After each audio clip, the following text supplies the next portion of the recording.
Hey, Mark. Thanks for joining me today. I really wanted to vent a little bit about something that happened at the office yesterday. We had this big after hours mixer in the lobby, and honestly, I spent about 45 minutes hiding near the snack table, pretending to be very interested in a plate of crackers.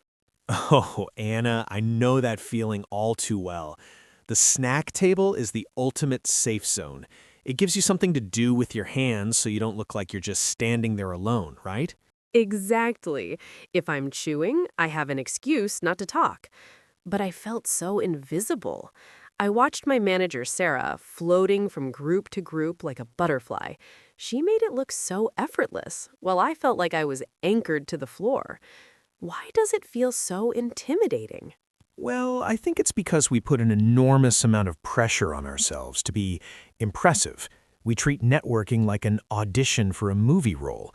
We think if we don't say something brilliant in the first 10 seconds, we've failed. That's exactly it. I kept rehearsing lines in my head.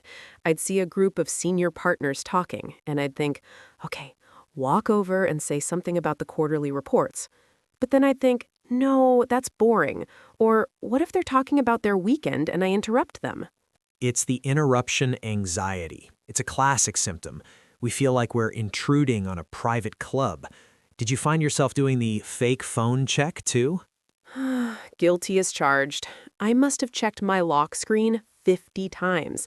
I wasn't even looking at messages. I just wanted to look busy. It's a defense mechanism, isn't it? To look like I'm waiting for someone important so people don't pity me for being alone. It is. But here's the irony. When you look at your phone, you're actually sending a do not disturb signal to the room. You're building a digital wall around yourself. Someone might have wanted to talk to you, but they saw you on your phone and thought, oh, she's busy with an urgent email. I never thought of it that way. So by trying to hide my awkwardness, I was actually preventing the very thing I was there for. But Mark, the word networking itself just feels so transactional. It feels like I'm only there to see what I can get from people. It feels a bit fake. That is the biggest hurdle for most people. We associate networking with sleazy sales tactics. We picture a guy in a cheap suit handing out business cards like he's dealing a deck of cards. But real networking isn't a transaction, it's a relationship.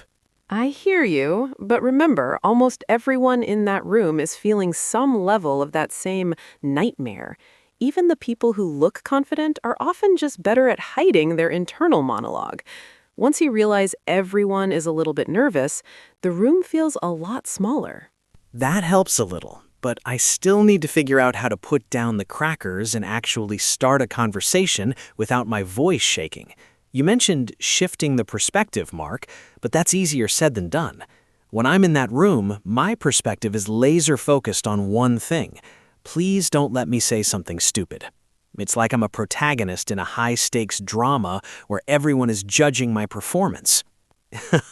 That's the spotlight effect, Anna. It's a psychological phenomenon where we think everyone is noticing our every move, our every stutter, and even the way we hold our glass. But the truth is much more liberating. Nobody is actually watching you that closely. Because they're too busy worrying about themselves? Exactly. Everyone else is the protagonist of their own drama. They are too preoccupied with their own spotlight to notice yours. Once you realize that, you can stop performing and start participating. Okay, so if I'm not performing, what am I doing?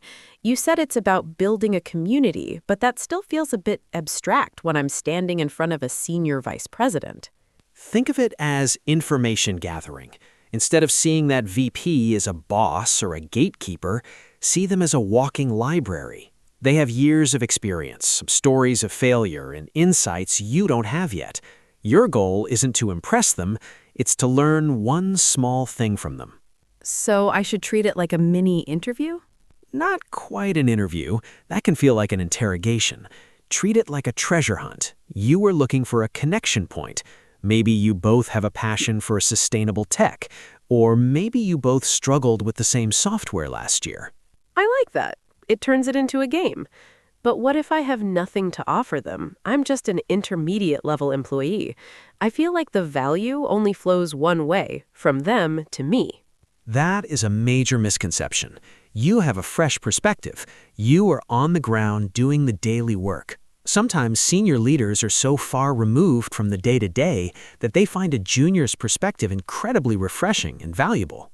So my value is my honesty and my unique seat in the company. Precisely.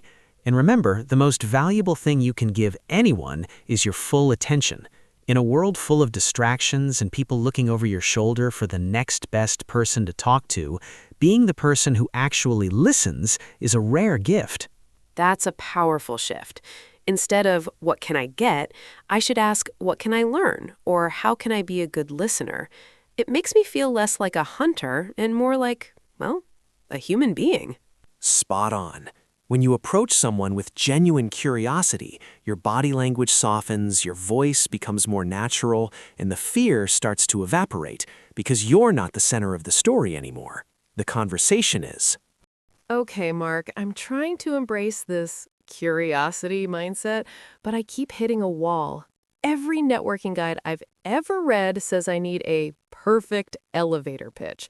You know, that 30-second speech where I summarize my life, my career, and my soul while the elevator moves between floors. It feels so corporate. The legendary elevator pitch. Honestly, Anna, I think that's one of the most overrated pieces of career advice out there. Unless you are literally in an elevator with a venture capitalist and you have 10 seconds to save your company, you don't need a scripted speech. But what do I do when someone asks, "So, what do you do?" My brain usually freezes and I end up saying my job title in a very high-pitched voice. I'm an associate analyst. It sounds like a question rather than a statement. That's because a job title is just a label. It doesn't tell a story. The problem with a rehearsed pitch is that it sounds like you're reading from a teleprompter. It kills the vibe of a natural conversation. Instead of a pitch, I want you to think about a hook. A hook? Like in a song or a movie? Exactly. A hook is something that catches interest and invites the other person to ask a follow-up question. Instead of just stating your title, explain the value you provide or the problem you solve. Give me a before and after example. I need to see the difference. Okay, let's say you're a graphic designer. The boring pitch, I'm a senior graphic designer at XYZ agency. I've been there for 5 years and I use Adobe Suite. Yawn. The hook, I help local businesses tell their story through visuals so they can stand out in a crowded market. Oh, I see. The second one makes me want to ask, oh, really? What kind of businesses do you usually work with? Precisely. You've turned a dead-end statement into a conversation starter. You want to leave a little bit of mystery. You want them to want to know more. But what if my job is really technical, like some of our friends in IT or data science? It's hard to make database management sound like a cool story. Even technical roles have a human element. If you manage databases, you aren't just typing code, you are ensuring that the company's most valuable information is safe and accessible so the team can make smart decisions. See, you're a guardian of data, not just a manager of it. A guardian of data. I like that. It sounds much more heroic. But Mark, what if I'm between jobs or I'm a student? I always feel like I have nothing to pitch then. That's a common trap. If you're a student or transitioning careers, don't talk about what you aren't. Talk about what you are passionate about or what you are currently exploring. So instead of I'm unemployed, I could say, I'm currently pivoting into sustainable fashion because I'm fascinated by how supply chains can be more ethical. Exactly. Now you've given me a topic to talk about. I might know someone in that field, or I might have read an article about it. By being specific and enthusiastic, you make it easy for me to help you. This feels so much lighter. It's not a performance anymore. It's just sharing a little bit of my why instead of just my what. That's the secret, Anna. People connect with passion and purpose, not with titles and bullet points. If you speak from a place of genuine interest, you don't need a script. You just need a conversation. Okay, Mark, I've shifted my perspective. I have my hook ready instead of a boring pitch. But now comes the scary part. I'm standing at the entrance of the room. There are 50 people, and they all seem to be in deep, laughter-filled conversations. I feel like an intruder. How do I physically move? The threshold terror. It's that moment where you want to turn around and go home. The first rule is don't hover. If you stand at the edge of the room looking at your phone or nursing a drink for too long, you'll start to feel more and more awkward. So I should just dive in, like jumping into a cold swimming pool? Sort of, but with a bit of room scouting first. Before you move, look at the body language of the groups. This is a game changer. Imagine the groups from a bird's eye view. Are they standing in a closed circle? Usually, yes. They look like a fortress. If their shoulders are squared towards each other and there's no gap, that's a closed group. They're likely discussing something specific or private. Don't try to break into those yet. Instead, look for open shapes. What does an open shape look like? Look for a U or a V shape. This happens when a group of 2 or 3 people is standing at an angle, leaving a physical space open to the rest of the room. Subconsciously, they're inviting someone else to join the space. Oh, that makes sense. It's like an empty chair at a table. But even if I find a V, what is the actual opening line? I can't just stand there and stare at them. You don't need a Shakespearean monologue. A simple, "Hi, do you mind if I join you?" works 99% of the time. Or if they're talking about something general, you can wait for a tiny pause and say, "I couldn't help but overhear you talking about the new office layout. I'm Anna, by the way." I couldn't help but overhear. Is that okay? I always worry that sounds like I'm eavesdropping. In a networking environment, everyone knows everyone is eavesdropping a little bit. It's a public forum. As long as you're polite and introduce yourself quickly, it's perfectly acceptable. What if I'm really nervous? Is there a beginner level version of this? Definitely. Start at the high traffic zones, the bar, the coffee station, or even the registration desk. These are natural places to start a conversation because everyone's doing the same thing. You could just say, "The coffee is surprisingly good today, isn't it?" Or, "Have you tried those mini quiches yet?" Back to the snack table, but this time using the snacks as a bridge instead of a shield. Exactly. Use the environment. If there's a speaker, ask the person next to you, "What did you think of the keynote?" It's an easy, low-stakes way to get the gears turning. And what if the conversation dies? What if I join a V group, say my name, and then silence? That's where your emergency questions come in. Always have 2 or 3 open-ended questions in your back pocket. Not yes or no questions, but things like, "What brought you to this event today?" Or "How did you get into your line of work?" I guess the key is to remember that everyone else is also there to meet people. I'm not bothering them. I'm helping them fulfill the purpose of the event. Precisely. You're doing them a favor by being friendly. Once you break that first ice, the second and third groups feel 10 times easier. Okay, Mark, I've physically moved, I've broken the ice, I'm in a V-shaped group, and I've introduced myself. But now the panic sets in. My brain starts screaming, what do I say next? What's a smart thing to say? Do I look like I'm blinking too much? The internal monologue is a loud roommate, isn't it? This is where most people trip up. They are so busy preparing their next sentence that they completely stop hearing what the other person is saying. Exactly. I see their lips moving, but I'm just waiting for a gap so I can insert my prepared hook. And that's the mistake. If you're just waiting to talk, you aren't networking. You're just taking turns making noise. The power move in networking is actually active listening. It's about being interested rather than interesting. Interested rather than interesting. That's a great phrase. But how do I show that I'm actually listening without just nodding like a bobblehead doll? There are 3 layers to it. First, the physical cues.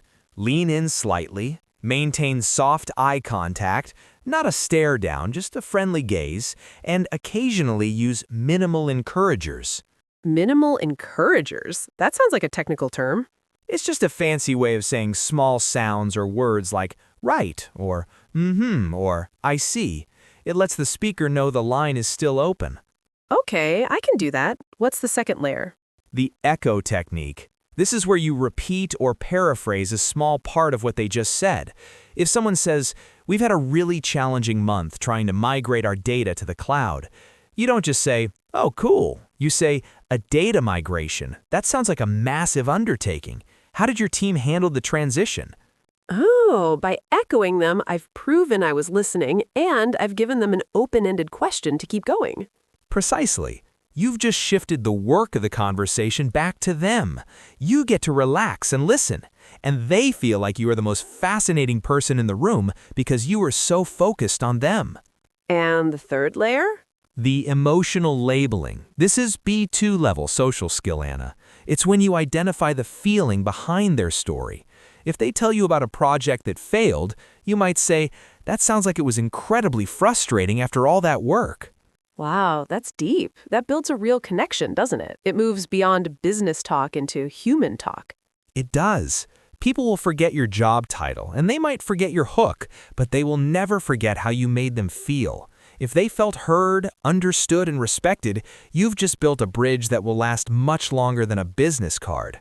This takes so much pressure off me. I don't have to be a comedian or a genius. I just have to be a curious human being with my ears open. Exactly. The best talkers in the world are usually just people who know how to ask the right questions and then get out of the way. We've talked a lot about external events, Mark, but honestly, I find the idea of internal networking even more awkward. I've worked at my company for 2 years, and there are people in the marketing department just one floor up whose names I still don't know. That is the proximity paradox, Anna. The closer someone is to us physically, the more weird it feels to suddenly introduce ourselves after months of silence. We feel like we've missed the window of opportunity to be friendly. Exactly. If I see someone in the elevator for the 100th time, I can't just suddenly say, "Hi, I'm Anna." It feels like I'm admitting I've been ignoring them for 2 years. I promise you, they are thinking the exact same thing. They are also staring at the elevator floor, feeling awkward. To break that cycle, you need a project-based bridge. A project-based bridge? Tell me more.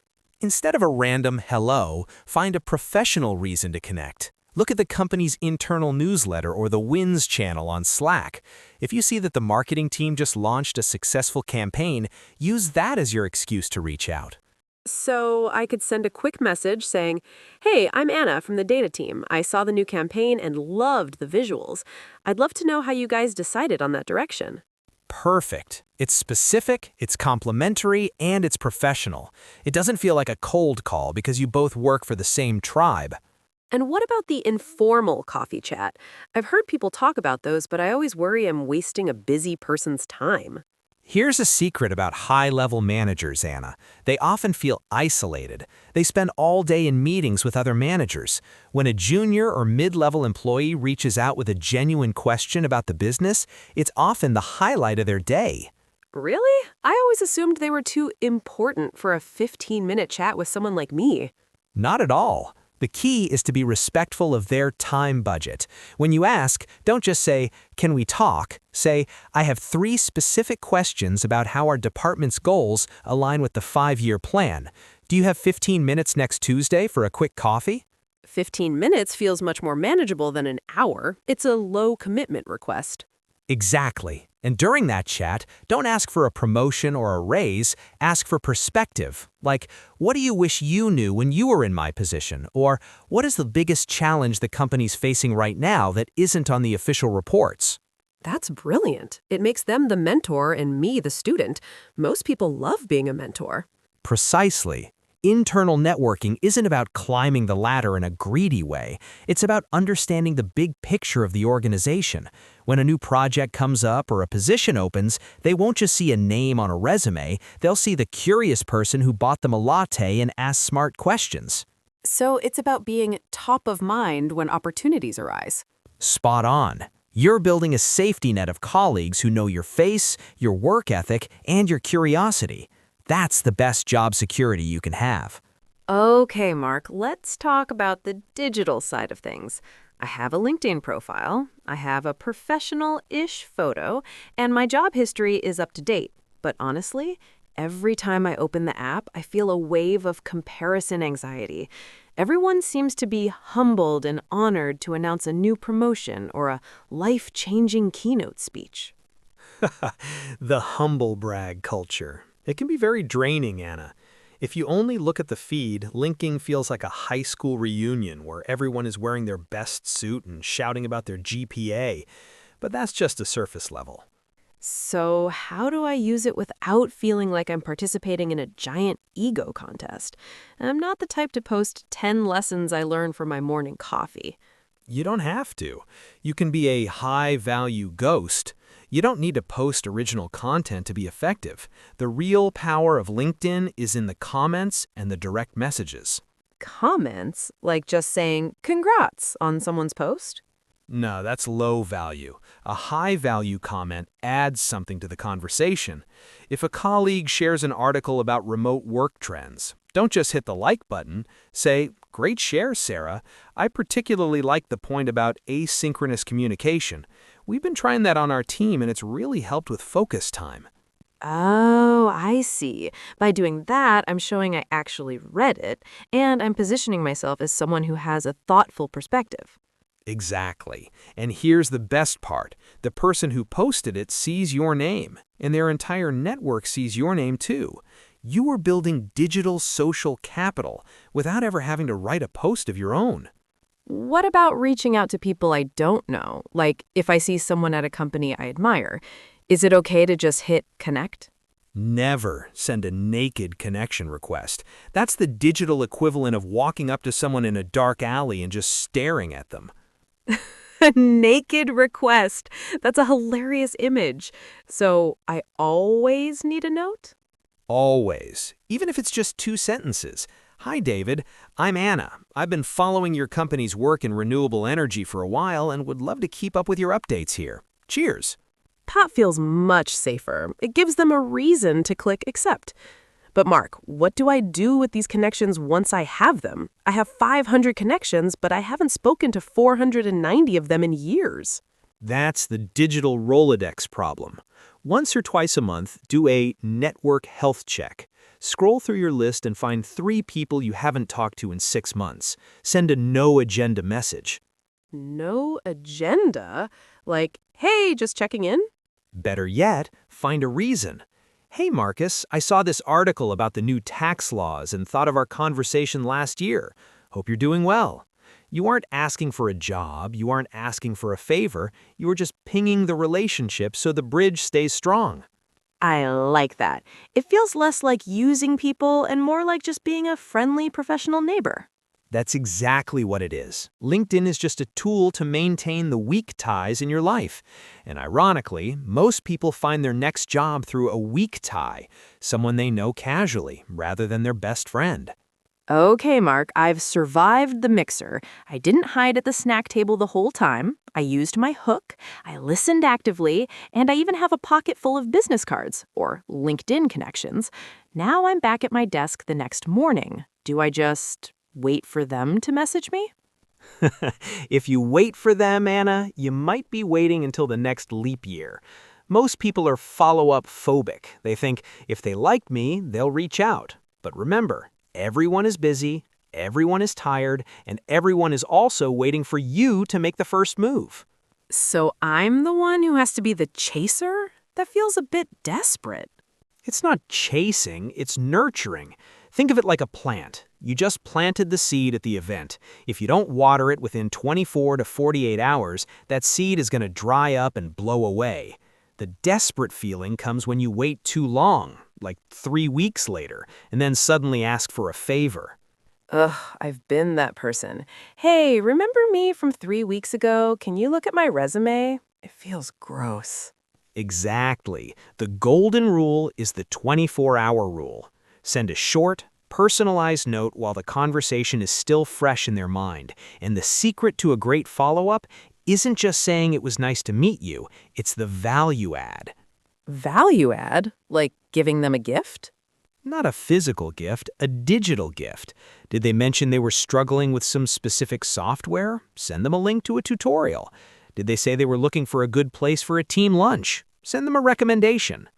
Hey, Sarah, it was great chatting about AI at the mixer. You mentioned you were looking for a good podcast on the topic. I just listened to this one and thought of you. Hope it helps. Perfect. 10 out of 10. You're not asking for anything, you're giving. You're proving that you were actually listening to their needs. You've moved from stranger to resource in one email. What if we didn't talk about anything specific? We just had a general chat about the weather or the industry. Then use a future-facing follow-up. It was great meeting you. I'd love to stay in touch and see how your upcoming project turns out. Let's grab a coffee in a few months when things settle down. And if they don't reply, I've sent those emails before and got ghosted. It hurts my pride. Welcome to the professional world, Anna. Ghosting happens. Maybe it went to spam. Maybe they opened it while driving and forgot to reply. Or maybe they're just overwhelmed. Don't take it personally. If it's someone you really want to connect with, send one more check-in a week later. If they still don't reply, let it go. You've done your part. So the goal isn't a 100% response rate. The goal is just to be the person who follows through. Precisely. Reliability is a rare trait. If you're the person who says, I'll send you the link, and you actually send it the next morning, you've already outperformed 90% of the people in that room. Well, Mark, I have to confess something. In the past, I've gone to these events with a target.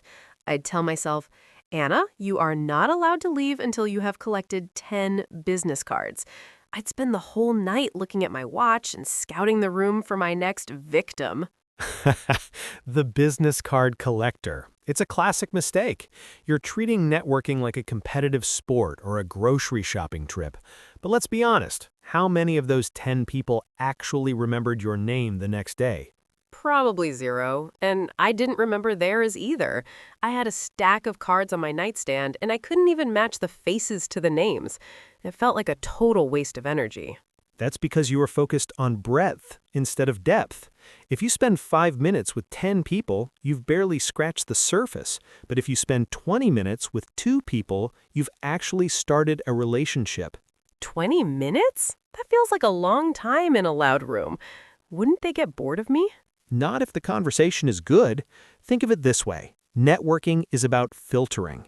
You are looking for your people, the ones who share your interests, your challenges, or your sense of humor. When you find one, why would you run away to talk to a stranger? So it's okay to stay with one group for a long time? Absolutely. In fact, it's often better. A long conversation allows you to move past the small talk about the weather and into the big talk about career goals, industry shifts, and personal stories. That is where the stickiness happens. Stickiness? It's what makes you stick in someone's memory. If you just exchange names, you're forgettable. If you discuss a shared love for vintage keyboards or the struggle of learning Python, you become the Python girl or the keyboard enthusiast. You have a hook in their brain. I love that. It makes the event feel so much more relaxing. I can just aim for 2 great conversations instead of 20 awkward greetings. Exactly. Your social battery has a limit, Anna. Don't drain it by trying to meet everyone. Guard your energy. If you leave an event with just one person who actually wants to help you and whom you actually want to help, that is a massive success. It's like the difference between a fast food interaction and a sit-down dinner. One is quick but leaves you empty. The other takes time but is actually nourishing. What a perfect metaphor. Quality networking is an investment. You were looking for a few solid bricks to build a foundation, not a bucket of sand that just slips through your fingers. We've covered everything from the V-shaped groups to the LinkedIn ghosting, Mark. But I have to be honest, the fear of rejection is still sitting right there in the back of my mind. What if I walk up to a group, say my name, and they just stare at me? Or worse, they give me a polite nod and then turn back to each other as if I don't exist. Ah, the social cold shoulder. It's the nightmare scenario, isn't it? We feel like we've been kicked out of the tribe. But Anna, here's a professional secret. Rejection is almost never about you. It feels pretty personal when I'm the one standing there in awkward silence. How can it not be about me? Think about the context. Maybe that group was in the middle of a very stressful conversation about layoffs.